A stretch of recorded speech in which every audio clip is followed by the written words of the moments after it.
한 주간 동안 잘 지내셨죠? 네. 주님의 은혜로 우리를 이렇게 건강하게 지켜주신 거 감사합니다. 눈을 딱 감았다가 뜨는 순간에도 사고로 그리고 그냥 수명을 다해서 어떤 여러 가지 자연재해로 돌아가시는 분들이 많이 있습니다. 그럼에도 불구하고 우리가 이렇게 매주 건강한 모습으로 서로를 만난다는 것은 축복입니다. 감사입니다. 네. 우리 옆에 사람들하고 함께 인사해 볼까요? 살아계셔서 감사합니다. 얼마나 감사해요. 눈 딱 감고 뜨면 돌아가시는 분들이 많아요. 그런데 이렇게 건강하게 있다라는 건 축복입니다. 지난 시간 우리 PPT 넘겨주실까요? 지난 시간에 우리 같이 묵상했던 말씀이 있습니다. 기억하시나요?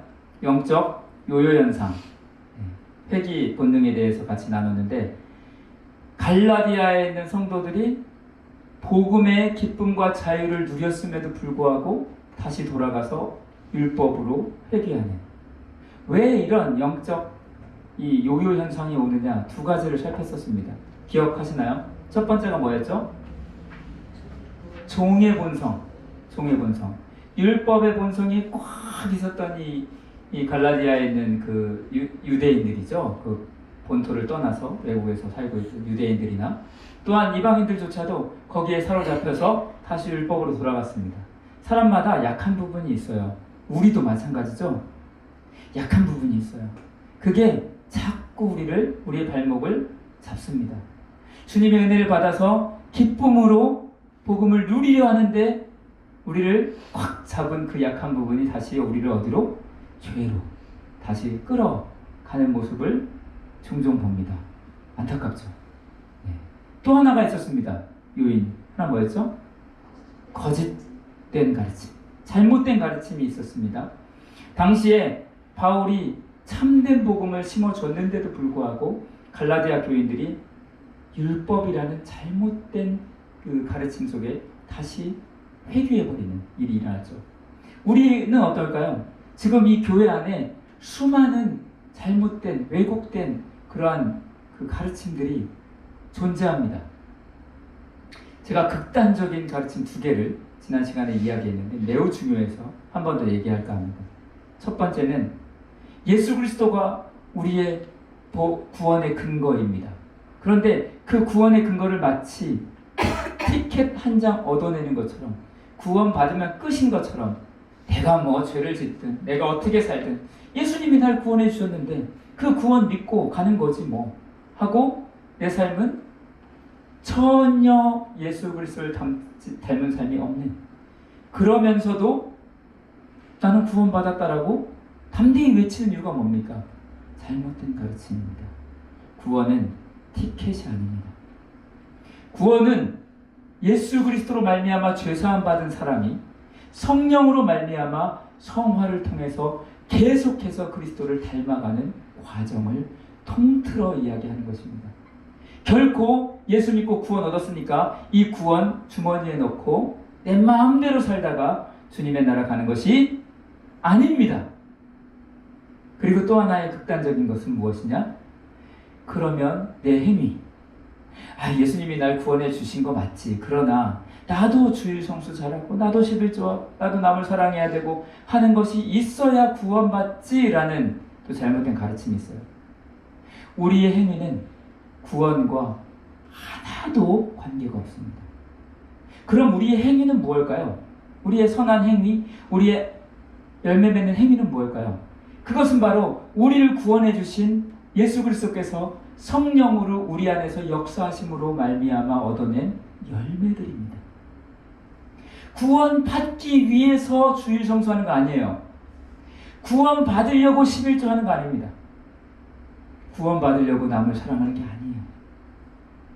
나를 사랑하시고 구원하신 주님의 은혜로 말미암아 내 안에서 역사하시는 성령이 나로 하여금 그렇게 살아가게 만드는 겁니다.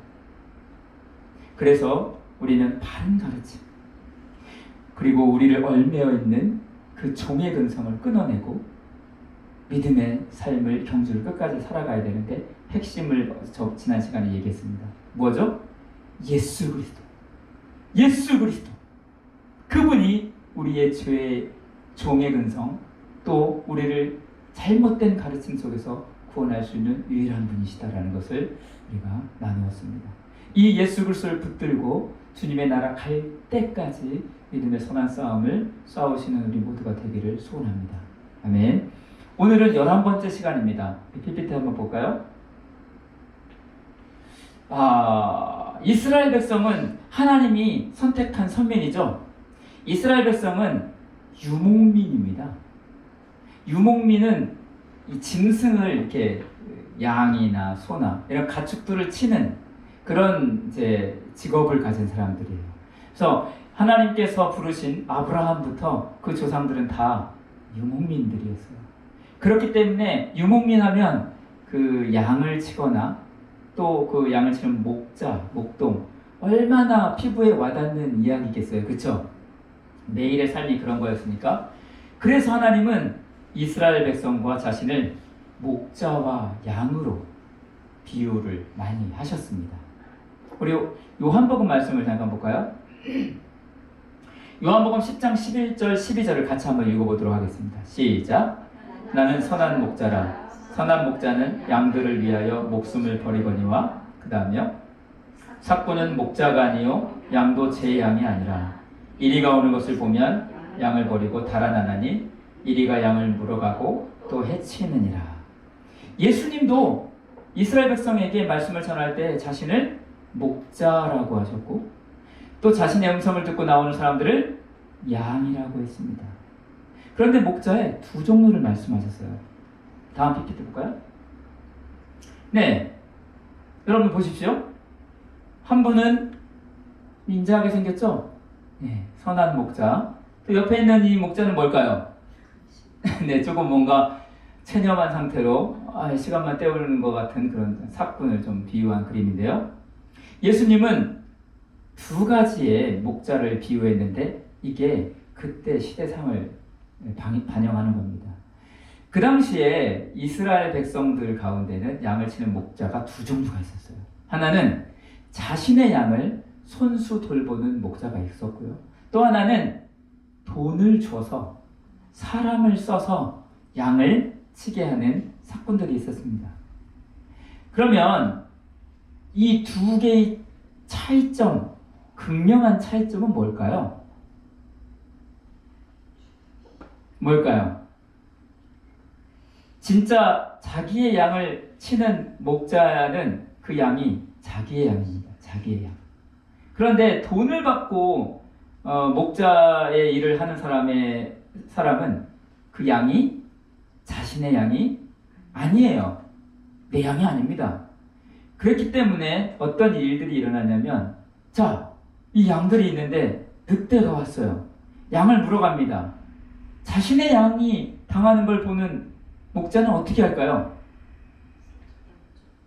이리를 쫓아가서 양을 구하면서 자기가 조금 해를 입더라도 그러겠죠?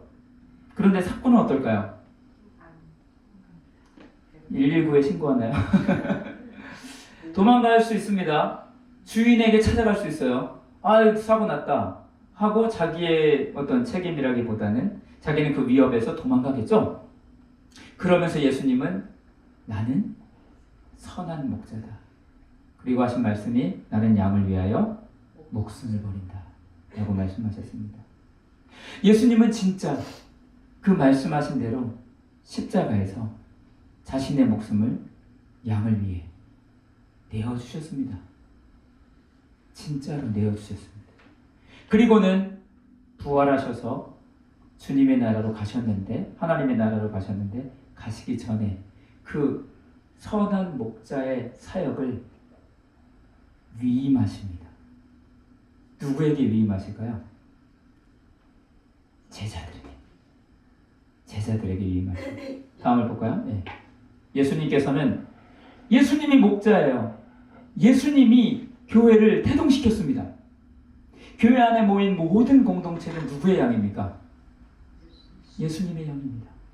그런데 그 예수님의 양을 예수님이 친히 돌보시겠지만 누구에게 위임하고 가시냐면 제자들에게. 어떻게 위임하시는지를 아주 잘 나타내는 아주 중요한 말씀이 있는데 한번 다음 말씀을 볼까요? 요한복음 21장 15절로 17절입니다. 제가 한 절, 여러분이 한 절 한번 읽어볼게요. 그들이 조반 먹은 후에 예수께서 시몬 베드로에게 이르시되 요한의 아들 시몬아 내가 이 사람들보다 나를 더 사랑하느냐 하시니 이르되 주님 그러하니이다. 내가 주님을 사랑하는 줄 주께서 아시나이다. 이르시되 내 어린 양을 먹이라 하시고 내가 나를 사랑하느냐 하시니 이르시되 주님 그러하나이다. 내가 주님을 사랑하는 줄 주께서 아시나이다. 이르시되 내 양을 치라 하시고. 같이 읽을까요? 시작. 세 번째 이르시되 요한의 아들 시몬아 내가 나를 사랑하느냐 하시니 주께서 세 번째 내가 나를 사랑하느냐 하심으로 베드로가 근심하여 이르되 주님 모든 것을 아시오매 내가 주님을 사랑하는 줄을 주님께서 아시나이다. 예수께서 이르시되 내 양을 먹이라. 아멘. 예수님께서 베드로에게 세 번이나 세 가지인데 동일한 한 가지를 물어보십니다. 그 질문이 뭐였죠? 내가 나를 사랑하느냐. 예수님의 선한 목자의 사명을 감당하는 위임받는 조건은 단 하나입니다. 뭐죠? 사랑하는 주님과의 관계입니다. 관계. 주님의 귀한 사명을 감당할 수 있는 가장 중요한 조건은 바로 관계성, 사랑입니다.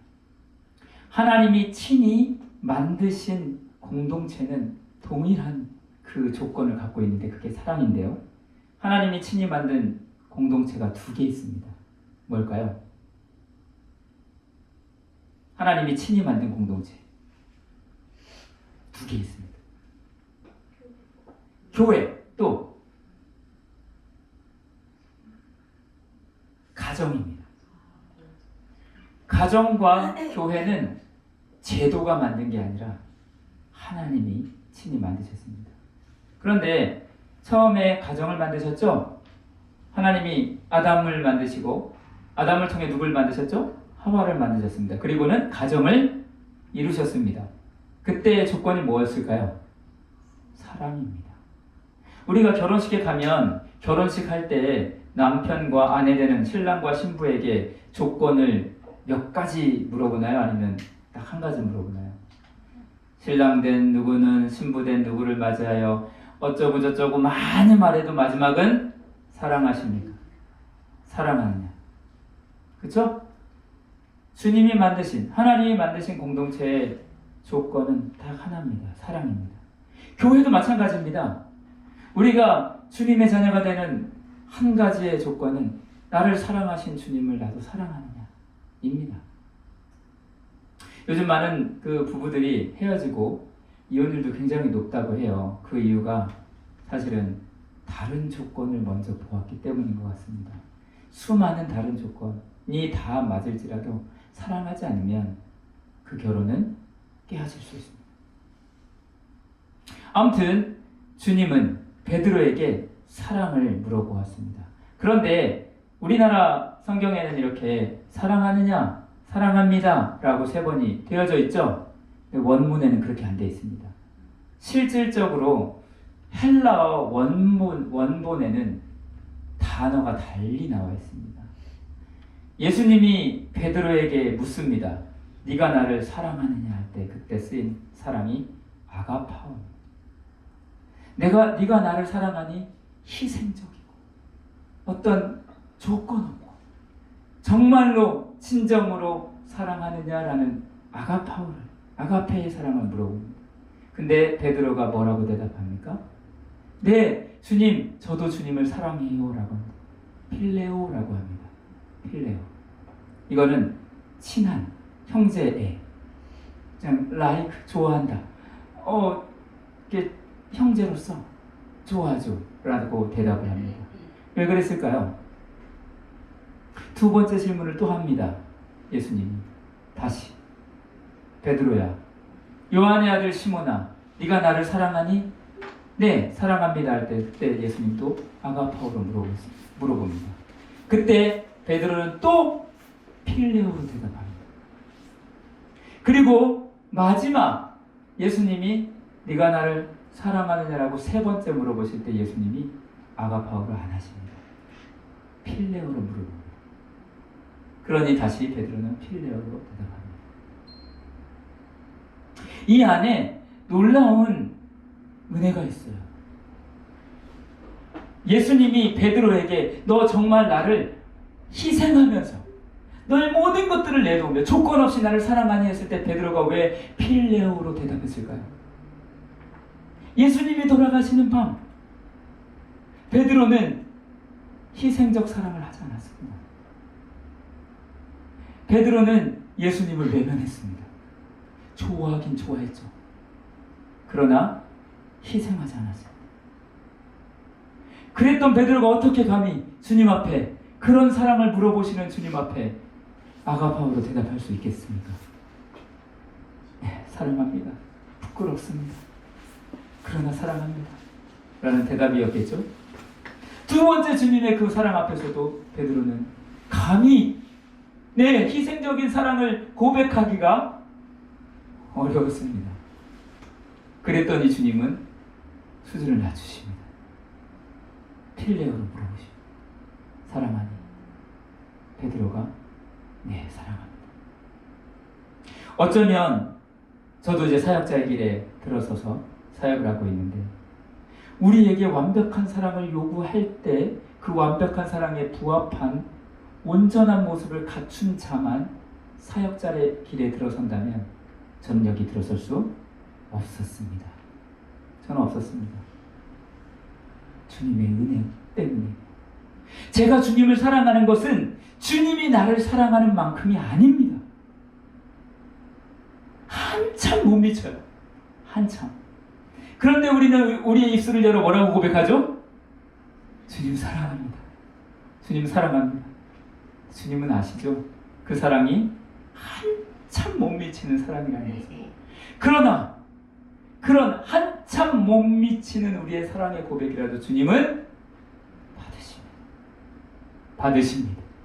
그리고 그 사랑을 고백하는 사람에게 주님의 사명을 맡기십니다. 베드로는 부끄러웠을 거예요. 그 앞에서 아가파오의 사랑을 고백하지 못했던 베드로는 그 질문을 일생을 통하여 품고 결국은 아가파오의 사랑을 살아냅니다. 베드로의 죽음은 어떤 죽음입니까? 십자가에 거꾸로 매달려 못 박혀서 죽었습니다. 무엇을 위해 죽었습니까? 교회 공동체를 위해 죽었습니다. 그것이 무엇입니까? 아가파오의 사랑입니다. 베드로는 주님의 무릎 앞에서는 감히 대답할 수 없었지만 일생을 통하여 그 질문 앞에 자신을 내어놓고 기도하면서 아가파오의 사랑의 길을 걸어갔던 겁니다. 베드로만이었겠습니까? 12 제자들 모두 그렇게 했습니다. 그리고 또 한 명의 마지막 제자였던 사도였던 바울도 이 사실을 정확히 알았습니다. 다음 말씀 볼까요? 같이 읽겠습니다. 사도행전 20장 28절입니다. 시작. 여러분은 자기를 위하여 또는 온 양떼를 위하여 삼가라. 성령이 그들 가운데 여러분을 감독자로 삼고 하나님이 자기 피로 사신 교회를 보살피게 하셨느니라. 바울이 에베소에서 다시 예루살렘으로 돌아갈 때 에베소 장로들과 함께 헤어지면서 이런 권면을 한 것입니다. 여러분을 세우신 이유는 피로, 하나님이 자기 피로 사신 교회를 보살피게 하려, 이 양떼들을 잘 감당하게 하기 위해서 여러분을 세우셨습니다. 이 원리를 바울은 누구보다 잘 알았고, 또한 바울은 그 주님의 사랑을 본인도 받은 사람으로서 선한 목자의 사역을 감당하는 위임받은 자로서 복음을 전했던 것입니다. 그래서 오늘 본문 말씀에 나와 있는 갈라디아 교회의 갈라디아 지역에 복음을 전하게 된 거였어요. 그런데 그 약간 역사가 나옵니다. 오늘 본문에. 오늘 본문 첫 번째 말씀 보면요, 내가 처음에 육체의 약함으로 말미암아 너에게 복음을 전한 것을 너희가 아는 바라, 이렇게 나와 있어요. 이 말은 뭐냐면 바울이 복음 전도 여행을 하다가 역사 신학자들이 아팠다라고 이제 추측을 합니다. 말라리아로 많이 좀 얘기를 하거든요. 바울이 말라리아 같은 어떤 풍토병에 이렇게 걸렸다. 그래서 열이 굉장히 많이 나고 그로 인해서 휴식차 몸의 회복을 위해서 좀 높은 지역, 좀 선선한 지역으로 옮겼을 것이다. 그 지역이 바로 갈라디아 지역입니다. 한마디로 바울은 굉장히 몸에 아픔을 갖고 회복이 필요했던 시기였습니다. 그 시기에 회복을 하기 위해서 갈라디아 지방, 비시디아 안디옥 지방 그쪽으로 갔는데 거기서 회복만 했을까요? 바울은 자나 깨나 아프나 안 아프나 항상 복음을 전하는 사람이었어요. 항상. 왜 그랬을까요? 주님의 잃어버려진 양들을 다시 찾기 위해서 어디에서나 어떤 상황 속에서나 복음을 전했습니다. 마찬가지 갈라디아에 갔을 때도 그 지역에 있는 사람들에게 이 아픈 와중에도 복음을 전했습니다. 그때 그 사람들이 복음을 받아들여서 그 아픈 가운데 있는 바울을 그냥 귀찮아 버리거나 저 사람은 왜 저래가 아니라 천사처럼 예수 그리스도처럼 영접해서 사랑의 공동체를 이루었습니다. 그런데 그 공동체에 사건들이 온 거예요. 그 공동체. 다음 말씀 볼까요? 같이 읽겠습니다. 시작. 그들이 너희에게 대하여 열심내는 것은 좋은 뜻이 아니요 오직 너희를 이간시켜 너희로 그들에게 대하여 열심을 내게 하려 합니다. 다음이요. 좋은 일에 대하여 열심으로 사모함을 받음은 내가 너희를 대하였을 때뿐 아니라 언제든지 좋으니라. 사꾼들이 왔습니다. 이 사꾼들이 갈라디아 교회에 들어온 이유는 그들을 통하여 이윤을 얻기 위해서였습니다. 마치 양을 내 양처럼 치는 게 아니라 돈을 받고 양을 쳐주는 사람들처럼 이윤을 위해서 왔습니다. 그리고 그들에게 율법이라는 굴레를 씌워서 거기서 이득을 보고 자기들의 어떤 종으로 삼고자 왔었던 것들을 보게 됩니다. 그리고 뒤에 보면 좋은 일에 대하여 열심으로 사모함을 받으면 좋다고 했는데 결국 그들은 좋은 일이 아니라 좋지 않은 일로서 갈라디아 교인들을 아주 복음에서 떠나가게 만들고 있었습니다. 사꾼들을 통해서 교회가 이렇게 풍비박산나는 것들을 바울이 어떤 심정으로 바라보았을까요? 어떤 마음으로 바라보았을까요? 저는 사실 목회한 지 얼마 안 되고 이 길에 들어선 지 얼마 안 되지만 많은 선배 목사님들 중에 깨어있는 목사님들이 늘 강단에서나 또한 영상에서나 여러 가지 매체를 통해서 공통적으로 하는 이야기를 들었습니다. 한국교회의 문제는 목회자다. 한국교회가 이렇게 된 이유는 목회자다. 라는 이야기들을 굉장히 많이 들었습니다. 한국교회 안에도 사건이 너무 안타깝지만 많이 있다라는 것입니다. 제가 몇 달 전에 읽었었던 책인데 이재철 목사님의 목회 목사직이라는 책이 있어요. 책을 좀 읽었는데 거기에도 보면 종교 장사꾼들이 좀 이렇게 기록되어 있는 것들을 보았는데 지금 이 시대에 정말로 선한 목자의 사명을 위임받은 것처럼 치장하고 왔지만 결국은 자기의 유익과 자기의 이득을 위해서 목회 현장에서 일하고 있는 사람들도 있습니다. 너무 안타깝게. 저는 모르겠어요. 저도 지금 이렇게 영상을 찍어서 영상을 내보내고 있는 상황 속에서 이런 말을 한다는 게 쉽지 않겠지만 교회 안에서 각종 수많은 헌금들을 강요하고 그것이 마치 하나님께 영광을 돌리는 것처럼 포장해서 이야기하면서 수많은 헌금들을 뜯어내고 그것을 가지고 교회를 짓고 교회를 유지하고 교회의 세를 늘리는 것들이 과연 정말 주님이 기뻐하시는 일인가 깊이 생각해 봐야 된다고 생각합니다. 또 하나는 교회에서 직분을 주면서 돈을 받는 일은 저는 정말 한국교회가 깊이 회개하고 돌이켜야 된다고 생각합니다. 제 동생도 안수 집사를 받을 때 몇백을 냈다 하더라고요. 교회마다 정해놨다 하더라고요. 어딘 정해놓은 데가 있고 어디는 하도 의견이 분분하니까 그렇게 의견 분분하는 수고를 덜어주기 위해서 교회에서 정했다고요. 장로 얼마, 안수 집사 얼마, 권사 얼마, 이걸 교회에서 정했대요. 너무 안타까운 사실입니다. 이거는 정말 종교 장사꾼입니다.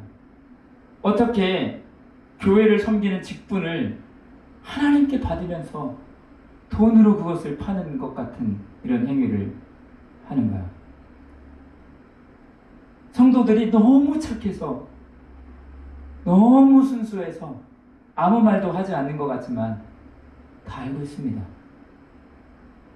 결코 바르지 않습니다. 교회는 정말로 해야 될 일이 따로 있습니다. 그렇게 돈을 축적해서 아무리 선한 일을 위해서도 그것은 바르지 않는 것입니다. 그것뿐만이 아니라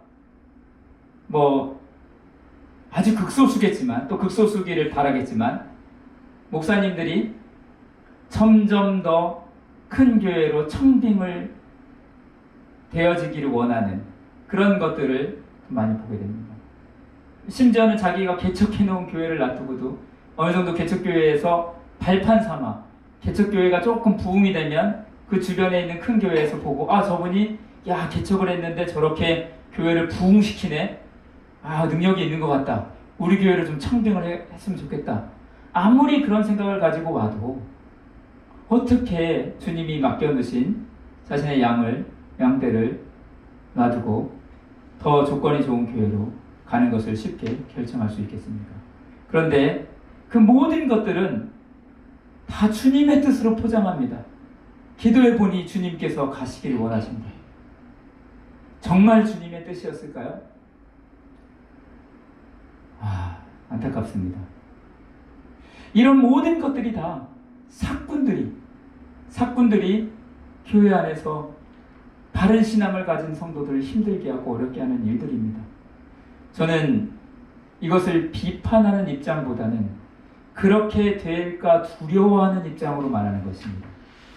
제 스스로가 앞으로 목회를 하면 얼마나 하겠습니까?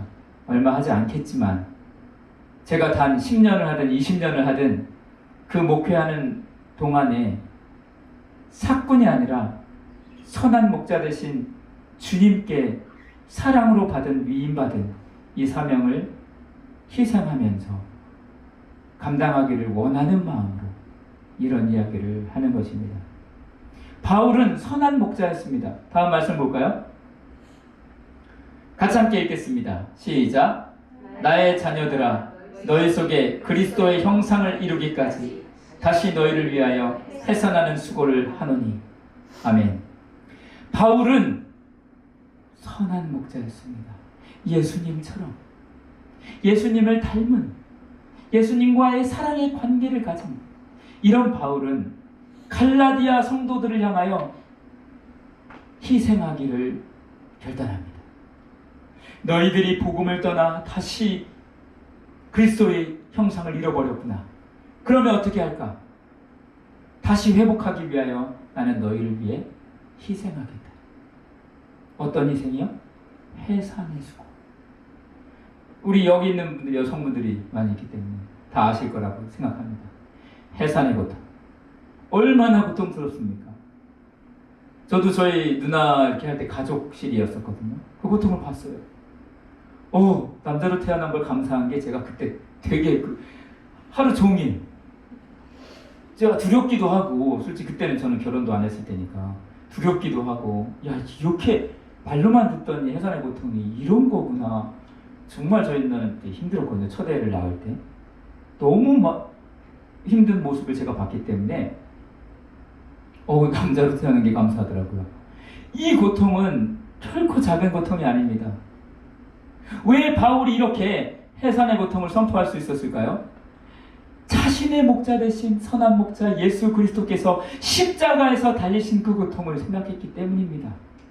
나를 위해서 십자가에서 달려 돌아가시며 베풀어 놓으신 사랑의 은혜를 받은 바울은 동일하게 갈라디아 교회 성도들을 품고 해산의 고통을 겪겠다라고 선포하는 것입니다. 이게 바로 선한 목자입니다. 다음 한번 PPT를 보여주세요. 교회가 궁극적으로 해야 될 일은 무엇입니까? 교회가 궁극적으로 해야 될 일, 바로 그리스도의 형상을 회복하는 것입니다.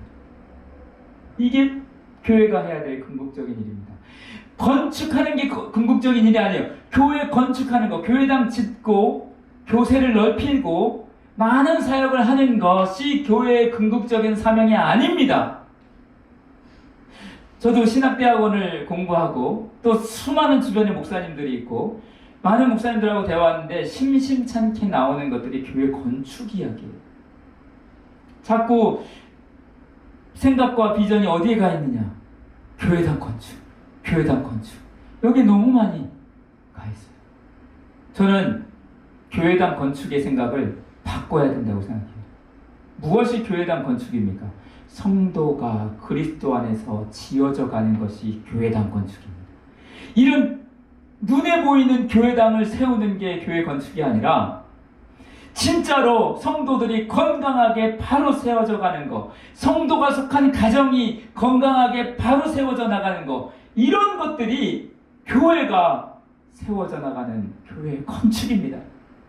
여기에 우리가 목숨을 걸어야 돼요. 바울도 해산의 고통을 하겠다라고 했던 고백이 교회당 갈라디아 교회에 건물 짓는 게 아니라 그리스도의 형상을 회복하는 것이었습니다. 물론 그리스도의 형상은 여기에 나열된 것 외에도 굉장히 많습니다. 신실함도 있고 인내도 있고 의로움도 있고 다 있습니다. 그러나 제가 굉장히 많이 생각하면서 이 네 가지를 좀 뽑아봤는데요. 사랑, 성결, 순종, 영광. 사실은 제 평생의 기도 제목입니다. 예수님의 사랑으로 구원받은 제가 사랑하게 해주세요. 또 하나, 성결하게 해주세요. 예수님 저 성결하게 해주세요. 매일 드리는 기도 제목입니다. 그리고 겸손하게 해주세요인데 겸손은 순종을 낳습니다. 그렇기 때문에 순종하게 해주세요. 그리고 결국 주님과 같이 영광스러운 주님의 나라에서 주님의 자녀로서 영광을 누리게 해주세요. 이 네 가지입니다. 이 그리스도의 형상이 우리 안에 회복되어야 돼요. 교회는 그런 곳입니다. 여러분들, 여러분 안에 이 그리스도의 형상이 회복되고 있나요? 아니면 어떤 상황이 있나요? 갈라디아 교회 교인들이 다시 회귀해서 율법으로 돌아가서 그리스도의 형상을 잃어버려졌던 그 순간에 바울이 외쳤던 것은 다시 그리스도의 형상으로 회복되는 것이었습니다. 지금 우리가 늦지 않았어요. 내 상황이 지금 조금 그리스도의 형상을 잃어버린 상황에 있다면 지금도 늦지 않았습니다. 회복해야 합니다. 예수님은 사랑을 가르치지 않았습니다. 사랑하셨습니다. 예수님은 성결에 대해서 논문을 쓰지 않았어요. 예수님은 성결하셨습니다. 예수님은 순종하셨습니다. 순종의 비법을 가르치지 않았습니다. 예수님은 영광을 받으심으로 영광스러운 게 아니라 예수님은 영광스러운 분이십니다. 여러분, 사랑해야 합니다. 성결해야 합니다. 순종해야 합니다. 그리고 영광을 받으려고 하지 마세요. 우리는 그리스도의 형상이기 때문에 그냥 영광스러운 거예요. 누가 인정해줘야만 내가 영광스러운 게 아닙니다. 누가 인정해줘야만 내 가치가 올라가는 게 아닙니다. 우리는 그리스도의 자녀이고 그리스도의 형상을 입은 사람들이기 때문에 우리는 그냥 나중에 영광스러운 하나님의 자녀로 드러나게 될 것입니다. 다음 마지막 PPT입니다. 여기 서 있는 저만 목자의 사명을, 이 사역을 위임받았을까요? 아닙니다. 하나님은, 예수 그리스도는 믿는 모든 사람들을 선한 목자로 위임하셨습니다. 우리 교회는 지금 작은 공동체이기 때문에 이렇게 있지만, 나중에 하나님께서 이곳에 많은 양들을 혹시 보내주셔서 무리를 이루었을 때에 그릇그릇마다 소급이 생길 수도 있습니다. 그 안에서 목사의 역할을 감당할 수도 있어요. 또한 여러분들 다 가정이 있잖아요. 가정에 하나님께서 나를 선한 목자로 세워주셨습니다. 부모로서, 자녀들에게, 또한 남편으로서, 아내로서 이 선한 목자가 될 수 있습니다. 또 우리가 직장 생활이나 우리의 삶의 영역 속에서 우리는 선한 목자로 부름받았습니다. 있는 곳곳에서 그리스도의 사랑으로 위임받아서 그 있는 공동체를 주님의 사랑, 그리스도의 형상으로 닮아가게 할 수 있는 사역들을 우리는 할 수 있습니다. 이 사역을 해야 합니다. 여러분, 가정에서 하십시오. 여러분 가정이 아직 그리스도의 사랑으로 회복되지 않았다면 여러분들은 해산의 고통을 통해서라도 기도하며 간구하며 주님 앞에 나오면서라도 가정이 그리스도의 복음으로 하나 되기를 기도해야 합니다. 그러면 하나님께서 우리를 통하여 그 일을 이루어 주실 것입니다. 우리가 삶에 살아가는 직장 같은 곳에서도 마찬가지입니다. 직장은 세상 일이니까 뭐 어떻게 되든 상관없지가 아니라 그곳을 통해 왜 하나님이 나를 그곳에 보내주셨는지를 묵상하며 그곳에서 선한 목자로 주님의 사역을 감당하게 되시기를 바랍니다. 어떤 영역 속에서든지 우리 주님은 우리에게 위임해 주신 선한 목자의 사명을 감당하기를 소원하십니다. 이 시간 마지막으로 다시 예수님께서 베드로에게 했던 질문을 던져봅니다. 내가 나를 사랑하느냐? 네가 나를 사랑하느냐? 네가 나를 사랑하느냐? 그러면 내 양, 지금 너와 관계되어져 있는 나의 양, 또 아직 돌아오지 않은, 아직 세상 속에서 구원받지 않고 헤매고 어둠 가운데 있는 내 양을 위해서 선한 목자의 사명을 감당해 주지 않겠니? 이 주님의 부르심 앞에 베드로가 일생을 묵상하며 아가파오의 사랑을 몸소 삶으로 고백했듯이 우리의 삶에 선한 목자 되신 주님의 음성을 따라 우리도 그 길을 걸어갈 수 있으면 좋겠습니다. 같이 기도하겠습니다.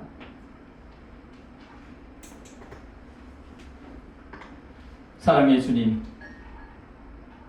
주님께서 우리를 위하여 선한 목자가 되셔서 자신의 목숨을 내어주시며 우리를 구원해 주셨습니다. 그 사랑의 주님 앞에 우리도 이제 선한 목자로 위임받아 우리의 삶의 영역에서 그리스도의 사랑을 나타내며 우리를 통해 우리의 헌신과 희생을 통해 그리스도의 형상이 회복되어지는 영역들이 되어질 수 있기를 간절히 소망합니다. 주님, 우리에게 성령의 충만한 은혜를 부어주셔서 우리의 삶의 모든 영역 속에 그리스도의 형상이 회복되게 하여 주옵소서. 예수님의 이름으로 기도합니다. 아멘.